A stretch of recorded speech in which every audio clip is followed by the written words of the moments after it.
মানুষ বলে অপরাধ যতই নিখুঁত হোক, সত্য একদিন না একদিন বের হয়ে আসেই। এই গল্পটা এক নারীর হাসির, যে হাসি দিয়ে সে সবাইকে বিশ্বাস করিয়েছিল, কিন্তু শেষ পর্যন্ত সে হাসি তাকে ফাঁসিয়ে দিল। স্থান খুলনা শহর, তারিখ 14 ফেব্রুয়ারি 2019। সকালে স্থানীয়রা দেখতে পায় একটা ভাড়া বাড়ির দরজা আধ খোলা, আর ভেতরে এক যুবকের মৃতদেহ। যুবকের নাম তন্ময় হাসান, বয়স 32, একটা প্রাইভেট কোম্পানিতে চাকরি করতেন। প্রথমে সবাই ভাবল হার্ট অ্যাটাক, কিন্তু তদন্তে বের হলো তার মৃত্যু স্বাভাবিক নয়। মুখে ওষুধের গন্ধ, পাশে এক গ্লাস আদা খাওয়া পানি। তন্ময়ের স্ত্রী রিনা, বয়স 28, বাড়িতে তিনি একাই ছিলেন। পুলিশ জিজ্ঞেস করলো, আপনার স্বামীর সঙ্গে শেষ কথা কবে হয়েছিল? রিনা বললেন, রাত 11টার দিকে। তিনি বলেছিলেন একটু মাথা ধরেছে, ঘুমিয়ে যাবেন। সবকিছু স্বাভাবিক মনে হচ্ছিল, তবে এক জিনিস অস্বাভাবিক, রিনার আচরণ। তিনি কান্না করছিলেন না, শুধু বসেছিলেন নিঃশব্দে, ঠোঁটে হালকা হাসি। তন্ময়ের অফিস ডেস্ক থেকে পুলিশ পায় একটা ছোট ডায়েরি। সেখানে লেখা, রিনা বদলে গেছে। আমি জানি না কেন কারো সঙ্গে কথা বলে লুকিয়ে। ওর ফোনে একটা নাম পাই, মা রিমা, কিন্তু আমি জানি ও আমার শাশুড়ি মা না। রিনার ফোন চেক করা হলো, তাতে দেখা যায় নিয়মিত যোগাযোগ হচ্ছিল এক ব্যক্তির সঙ্গে, নাম রিমন।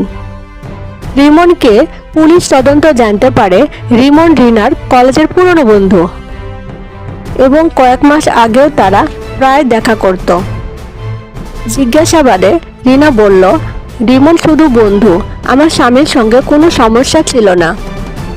কিন্তু ফরেনসিক রিপোর্টে পাওয়া গেল তন্ময়ের শরীরে ছিল স্লিপিং পিল ও কীটনাশকের মিশ্রণ, যা স্বেচ্ছায় খাওয়া সম্ভব না। রাত 11টার পর কেউ তাকে পানীয় দিয়েছে, আর সেটাই তার মৃত্যুর কারণ। রিনার আঙ্গুলের ছাপ মিলে সে গ্লাসে। রিমনকে গ্রেপ্তার করা হলো। প্রথমে সব অস্বীকার করলেও শেষে সে ভেঙে পড়ে, বলল, আমরা পালিয়ে যেতে চেয়েছিলাম, তন্ময় বাধা দিচ্ছিল। রিনা ওষুধ দিয়েছে, আমি জানতাম না এটা ওকে মেরে ফেলবে। কিন্তু রিনা তখনও শান্ত। তাকে যখন থানায় আনা হয়, এক সাংবাদিক জিজ্ঞেস করলো, আপনি কিছু বলবেন? রিনা হেসে বলল, ও হাসতে পারত না, আমি এখন ওর হয়ে হাসি। মামলা দীর্ঘ চলল, প্রমাণ যথেষ্ট ছিল, কিন্তু শেষ মুহূর্তে আদালতে রিনা নতুন কথা বলল। রিমন আমাকে প্রতারণা করেছে, আমি জানতাম না সে পানীয়তে বিষ দিয়েছে। রিমন দোষ স্বীকার করে, যাবজ্জীবন সাজা পেল। রিনা মুক্তি পেল।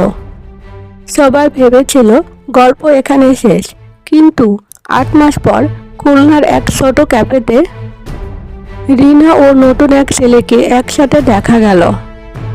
সিসিটিভিতে ধরা পড়ে সেই ছেলেটা রিমনের ছোট ভাই।